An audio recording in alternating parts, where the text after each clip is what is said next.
In Mazda's attempt to go upscale, they're also doubling down on internal combustion engine and maximizing the efficiency on it. And we'll talk about how that plays into their upcoming products. They like the CX-5 and possibly a coupe version of it.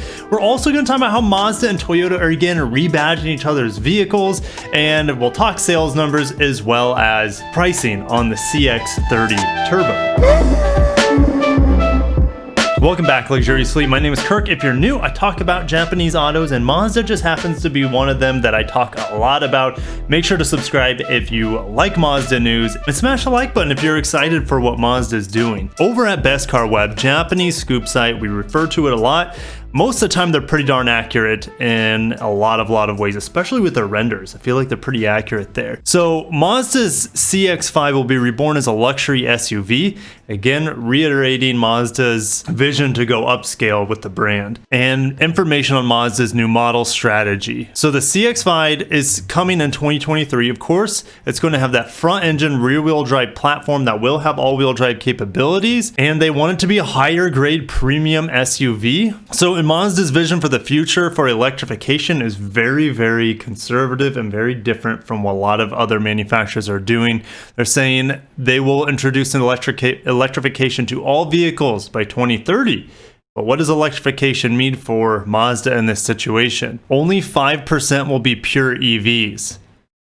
Only 5%, very small amount. The remaining 95% will be a combination of mild hybrids and plug-in hybrids. And keep in mind, plug-in hybrids and mild hybrids is what they have envisioned by 2030.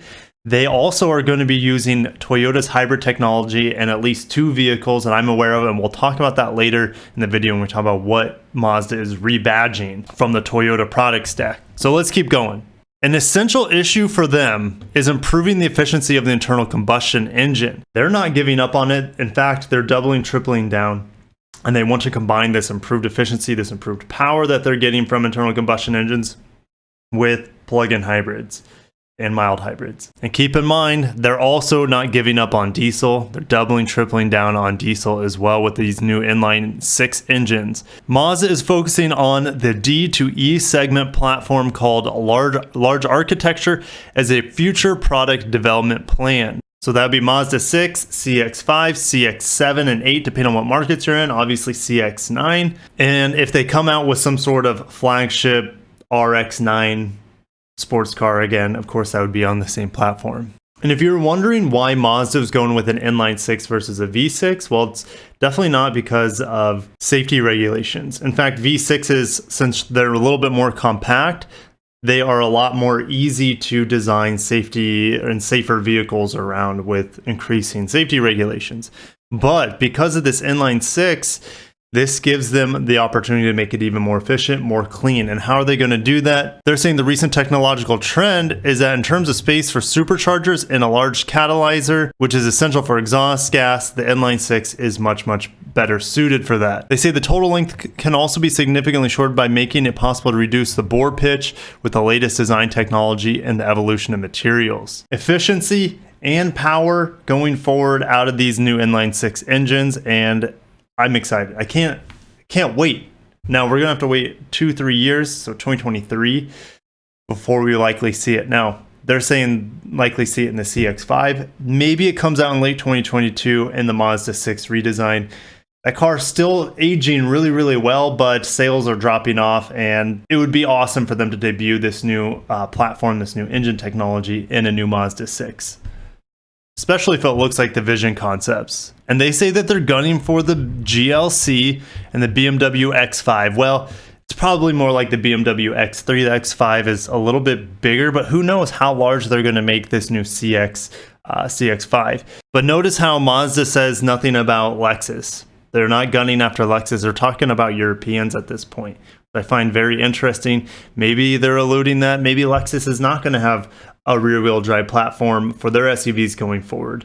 Maybe it's just Mazda coming out of Japan with a rear-wheel drive platform for SUVs. We know Infinity's not doing it, and we know Acura's not doing it. They just had a new light truck platform developed for the MDX and other products down the road, but no one's going rear-wheel drive focused on an SUV that I'm aware of, unless Lexus surprises us with the new RX and the new NX going rear-wheel drive, which would be really nice, but they're so cheap. They're too cheap. And also a reminder that the first half of 2022 is when we'll finally see the revival of the rotary engine as a range extender in the MX-30, so that will be cool. They're saying this range extender could also fit in the next Mazda 2, which is a ways off because we'll talk about the rebadging of a Toyota here in a little bit. Heading over to, of course, guys, a spreadsheet time. Got to at least mention the spreadsheet. Haven't brought this one up in a while since we have been talking about this upcoming Mazda platform for a bit, but here it is in its full glory. And it's still possible that Lexus could be borrowing some of these engine technologies from Mazda, but I'm not holding my breath. Here are those inline sixes that were mentioned in the article. I'm expecting 265 horsepower, 247 pound-feet of torque. It's possible you could get over 40 miles per gallon in that inline six. It's quite possible. Now, I am hoping to, if there is a Mazda god out there, I'm hoping that they give it at least a single, if not a twin turbo, and let's have some fun with this. Let's get at least 325 horsepower, 400 pound-feet of torque. That would be amazing. Just amazeballs. And I wanted to highlight the plug-in hybrid rotary. Now, I think you get around 120 miles or so on the MX-30 when it's fully electric. When they add this range extender, I'm going to go out on a limb and say it's going to double the range. And effectively, it just makes the whole vehicle a lot more usable. How much is it going to drive up the price? It's hard to tell. But I think Mazda's coming from this sort of perspective. Batteries have not got the huge shift that we need to reduce the compromises that we get. So with batteries, not only are they expensive, they take up a lot of room, they're heavy, and they take a long time to recharge in a lot of instances. And as more companies laid their claim to the finite amount of batteries out there based on lithium ion, the higher the prices go, the lower the chances you're going to get the batteries you want. And it's possible that quality control could go down as well, as we've seen Kona EVs been burning up around the world, and BMW having their own recalls as well from LG Chem. So this plug-in hybrid rotary, not only is it going to be compact in a lot of ways, they don't have to have as large of a battery. So you get the best of both worlds, a very copious amount of full electric range, and then you have this little tiny rotary engine spinning in the back when needed to be able to increase the range and efficiency of this setup.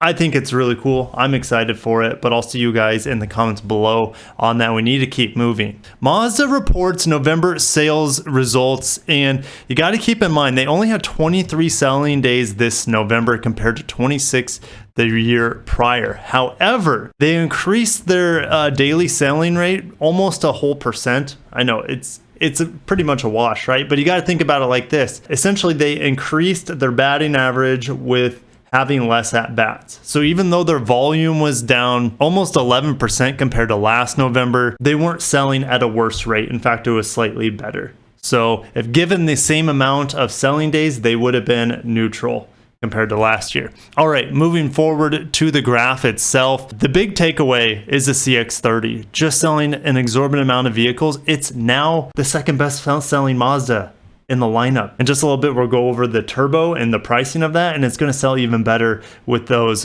turbo options for the CX-30. CX-5 selling, this is their bread and butter. This is going to continue to sell even when they switch to front engine rear wheel drive. It may even uptick in sales. It just all depends on how expensive that upscale luxury platform is going to cost them and going to cost the customer. But they're roughly selling 150,000 units a year of the CX-5, and based off the trends, that's not going down anytime soon. And the CX-50, I've talked about that on the channel before. It is possible that could be a coupe version of the CX-5. I didn't mention it earlier, but it just dawned on me. So CX-50 could be coming in the future with the front engine rear wheel drive platform as a coupe version, kind of like the Infiniti QX55 that was just announced. So pretty exciting. MX-5 is immune to the Rona at being positive 11% compared to last year. Just doesn't make any sense, but it is a phenomenal vehicle. Mazda 3 getting tanked right now, down 36% on the year. It's November. Wasn't as bad as it has been for the rest of the year. The Mazda 3 was down 27% in November. Mazda 6 down 21%. So the sedan's moving a little bit more compared to they have been in the rest of the year for the month of November. But if you still look year over year, 36 and 27% down respectively for the Mazda 3 and the Mazda 6. Yikes. CX-30 is dying. I think they're just going to cancel that vehicle in the next few months. It's really fit for Europe and other smaller street sort of markets, not for America. The CX-30 is going, I wouldn't be surprised in the future if the CX-30 starts rivaling the CX-5 in terms of volume, selling triple digits. I think it has that potential, especially with the upcoming turbo powertrain. And the CX-9 immune to the Rona as well. Positive on the year. It actually had a hell of a month for all the bad reasons in November. Just a terrible month in November, but still up about 5% on the year. You can see when we're looking at year to date, cars are down almost 30%, and that's including the MX-5. You take the MX-5 out of there, and it's even worse. The cream of the crop here for the SUVs, up 10%, and that number is going to continue to, I would say, increase as the CX-30 gets more popular. And let's talk about the CX-30 Turbo while we're at it. 2021 Mazda CX-30 2.5 Turbo. Pricing and packaging. The base Turbo comes in at under 30 grand. Very competitive pricing for such a wonderful engine. 250 horsepower, 320 pound-feet of torque when you put the good stuff in it. And the range topping Premium Plus package doesn't cost you a whole lot more, just 4 grand more. Getting all the goodies like 360 camera, heads-up display, all the safety features. You get the Bose sound system, which you see in the lesser premium package. But if you want the full fattened up CX-30 Turbo, 33.9, or if you want to save a little bit and still get all the technology, just minus a few safety features, you're at 32,300. Soul Red Crystal being one of the better paints, $595. Of course, they're going to charge you for that, as well as the Machine Gray Metallic. I'll put the prices up for the Mazda 3 Turbo as well. Would you be more likely to buy a CX-30 Turbo all-wheel drive, because it's only all-wheel drive, or would you get the Mazda 3 Turbo with all-wheel drive? They're about the same price, a little bit more versatility, a little bit more ground clearance with the CX-30. What would you get? I'll see you in the comments below. I think the Mazda 3 looks a lot better, but in terms of, you know, getting a little bit more functionality out of it as well, I don't know, maybe CX-30 is going to sell a lot more units because of it. And lastly, over at Spider 7, Mazda 2 debuts in 2021 and will be a rebadged version of the Toyota Yaris in Europe. I don't expect this to be anywhere else in the world. I don't expect the Toyota Yaris to be rebadged as a Mazda anywhere else but Europe. So not in Mexico where they make the Mazda 2 still, not in Japan, I don't expect. They just need it in Europe to be able to pass the emissions standards they need to pass over there. And Toyota's probably bringing in the dough as their Japanese subsidiaries, smaller companies, rebadging their vehicles to meet emission standards or emission cafe regulations for Europe. We know the RAV4 Prime was rebadged as a Suzuki Across. We know this, you know, Mazda is rebadging a Yaris hybrid now. It's only a hybrid, by the way. Also, this Mazda 2 is a stopgap until Mazda actually builds their next Mazda 2 based off their new technology with the range extender. So that's probably not until 2023 or 2024. So this is going to be the Mazda 2 for you guys in Europe for a while now. Earlier in the video, we mentioned how Mazda is not doing standard hybrids. From the sounds of it, it looks like they're doing the 48-volt mild hybrids or plug-in hybrids in the future. Very interestingly, here is Mazda rebadging a Toyota. So they're using hybrid technology, the standard hybrids that we see it throughout the Toyota lineup. And they're also going to be using Toyota's hybrid technology in the Alabama plant with Toyota. So my theory, in the next 4 or 5 years, we could see Mazda using more and more of Toyota's hybrid technology to meet regulations and emission standards across the globe until their new platform is ready, their new powertrains are ready with their range extenders and the rotaries and the inline sixes and all that good stuff. Guys, and if you made it this far in the video, make sure to smash the like button. That helps me out so much, especially during the holidays. Hopefully you enjoyed the Christmas tree. A lot of you guys donated during the live stream in the past couple of weeks, and it allowed me to outfit that Christmas tree with all sorts of cool goodies on it. Speaking of live stream, December 8th is going to be a big day. Acura's MDX is going to be fully unveiled, the production version with more concrete details, probably in terms of release dates, Type S, etc. And then also, I believe Nissan plans on unveiling that day the new Nissan Kicks for America, as well as the updated Armada. I don't think it's going to get a redesign though.